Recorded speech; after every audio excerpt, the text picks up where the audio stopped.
Hi, I'm Dr. Mervin, Clinical Director of Bharathi Rajaa Hospital, Nagar, Chennai. So, இன்னைக்கு என்ன பார்க்க போறோம்னா the use of seat belt and helmet. நாம first எதுக்காக அந்த சீட் பெல்ட்டை யூஸ் பண்றோம், எதுக்காக அந்த ஹெல்மெட்டை போடுறோம்னு தெரிஞ்சுக்கலாம்.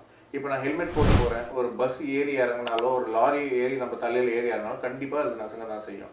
அந்த மாதிரி சிச்சுவேஷன்ல we cannot avoid. பட் ஓவராலா பார்த்துட்டீங்கன்னா அந்த மாதிரி ஆக்சிடென்ட்ஸ் வந்து very few that happen.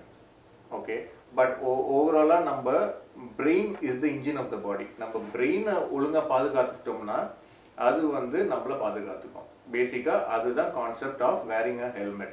ஏன்னா brain வந்து தான் engine of the body. மிச்சம் எல்லாம் டயர் பிரேக் எல்லாம் வந்து நம்ம கை காலுங்க. இப்போ இன்ஜின் ஃபெயிலியர் ஆயிடுச்சுன்னா we will be a vegetable. We will go into a comatose state because for every minute millions of neurons இறக்கக்கூடிய அபாயங்கள் இருக்கு in trauma. So always wear an helmet while driving. Secondly, எதுக்கு seat belt?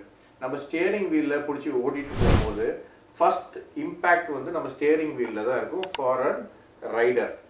அந்த steering wheel இம்பாக்டை avoid பண்ண தான் நம்ம seat belt போடுறோம். இது ரெண்டுத்தையும் ஒழுங்கா பண்ணாலே ஒரு 90% அளவு வரைக்கும் we will be safe.